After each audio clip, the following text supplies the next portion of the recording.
why are you talking about his terrible playing if you said this was a good idea? Welcome back to the Front Cover Podcast YouTube channel. And today, as you can tell from the title, I'll be discussing with you guys why the Paul George extension was a great decision on the part of the Los Angeles Clippers. As you can see, got our mascot right here. Still looking for names, so then we obviously got the logo, so which will be hanging up soon. But Paul George last week or a week and a half ago or so signed a 4-year, $190 million extension that kicks in after the season. Obviously, came as a shock to most of the NBA world, especially me, since literally like the day before I saw another video or low light of him bricking that 3 in Game 7, hitting the side of the backboard, which never ceases to amaze or amuse. So, if he did not sign an extension, he would have had 1 guaranteed year left in his deal, plus a player option for next season, which I'm not sure if he would have taken, and I'll get into that later on in the video. But yeah, like I said, this was pretty surprising because of his terrible playoff performances the past few seasons, and the chemistry issues that we've seen take place in the Clippers locker room. A lot of that was because of Pat Bev, Lou Will, Montrez. Montrez is obviously gone. Lou Will and Pat Bev, I would not be surprised if one or both of them get traded. But Paul George has to be held accountable for some of the issues that we saw in the Clippers locker room. Same as Kawhi, because he didn't really step up as a leader. Paul George didn't really step up as a leader either, and the rest of the players seem to have resented him a bit this past season. Maybe that might change, but who really knows? He's still a great player, despite shoulder surgery that he had at the end of 2019-20 season, which was literally like a year and a half ago. So, in 2018-19, in the regular season, he put up 28 points per game. He had led the league in steals with 2.2 a game. He shot 44% from the field and 39% from the three-point line, 8 rebounds, 4 assists. This past season, he averaged 7 less minutes, played 30 less games because of load management, injuries. He started the season out, I think, for the first 2 weeks or so, but that was also like a year ago. So I might not remember that correctly, but 21.5 points per game, 5.7 rebounds, about 4 assists, a steal and a half, 44% from the field, and 41% from three, which is an increase from his MVP season, as he called it, or the season that he was third, I think, in the MVP race. That was really down to 2, James Harden and Giannis. But if we look at his playoff stats from this past season, it's pretty abysmal as well. 20 points per game, 6 rebounds, 3.8 assists, steal and a half. Those numbers sound pretty familiar. 20 points per game is a bit lower than we would expect, but it's shooting that really struggled. 39.8% from the field, 33.3% from beyond the arc. And even in 2018-19 season, his last year with OKC, the stints in OKC that ended with Damian Lillard hitting that amazing shot on his head, he averaged 28.6 points per game.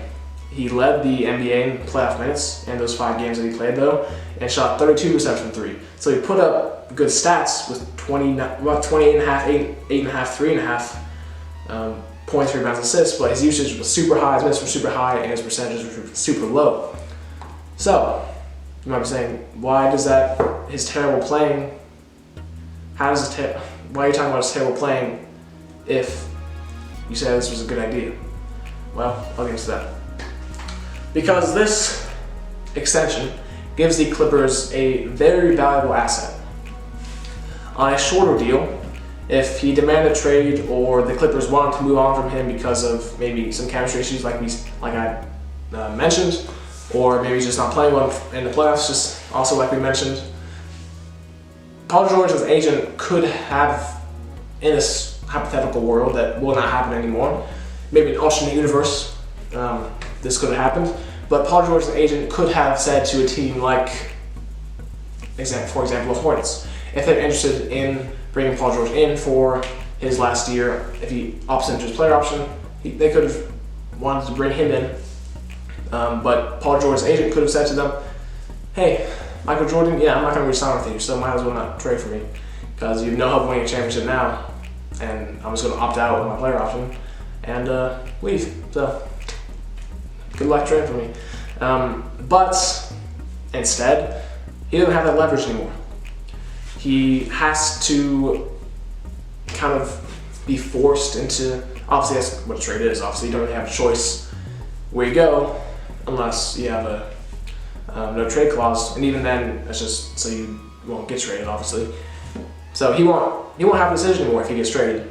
He'll have no say, he'll have basically no leverage, especially if they trade him sooner rather than later. At the waning years of this deal, he might have some leverage because he could say to some teams, I'm not going to resign with you, but as of the next 2-3 years, maybe even, because he still has 5 years left on his deal, next 2 or 3 years, he could say that, but it won't really mean anything because they'll still have 4 years, and maybe by that time they'll be able to woo him, as they say in the NBA, to stay.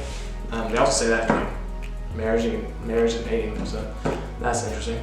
But they could have wooed him to stay, whatever, the 3 or 4 years they had him, and that's makes the trade more worth it. So,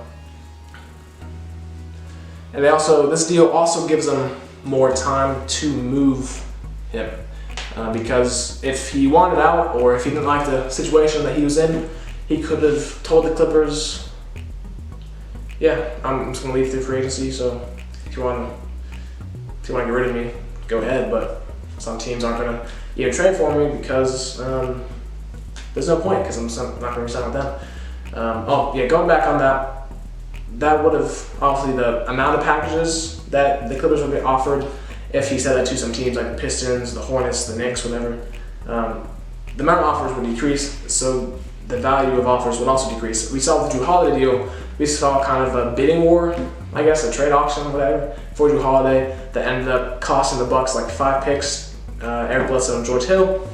If there's only 2 or 3 teams trying to get Paul George, instead of like 6 or 7 like with Drew Holiday, then teams would be willing to throw in less because they don't need to beat as good offers or as many teams to trade for him. So that's a big disadvantage if he was on a shorter deal and they try to trade him. But yeah, they have more time to trade him as well. If Paul George, if it doesn't work out, he can't leave through free agency. He can't just say, yeah, I don't like it, I'm leaving. Now the Clippers can say, yeah, we don't like it, so we're making you leave, you know? And this kind of reminds me of Blake Griffin, to be honest. Mostly because, well, Clippers, kind of like a really good wing big player. I mean, the play styles aren't exactly similar, but these guys are both really good players before injuries. Blake Griffin was extended, then he got traded like 5 months later. Literally 5 months later. The Clippers extended him, which is also kind of funny because it's Clippers and Paul George. But they extended him and traded him, and they traded him to the Pistons. And if he was not extended and he had I think he might have just had 1 year left on his deal. Might have been the last year of his contract, but I'm not really sure. If he was in the last year of his contract, he could have said to the Pistons, I'm not going to resign with you, so don't bother trying to trade for me. And then if they did try to trade for him, he'd just leave. But he could have said, but he couldn't say that anymore because it's on that massive deal, that long-term deal that ends up being one of the worst deals. A really bad deal, as we've seen. Really bad. I think it's $34 million for this last season of his deal. I think he also has a player option for next season, so go back to the Pistons to kind of get off of that money.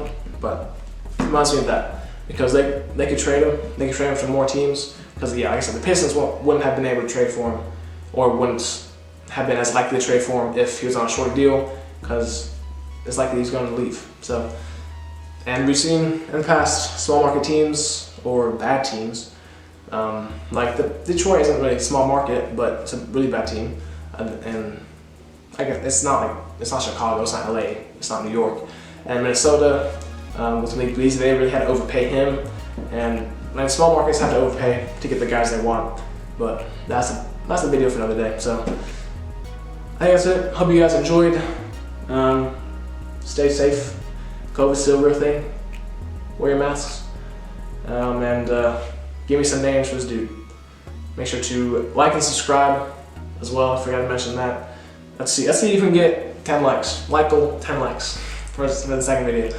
I'll be back on Tuesday with why I'm scared of the Philadelphia 76ers. So until then, peace.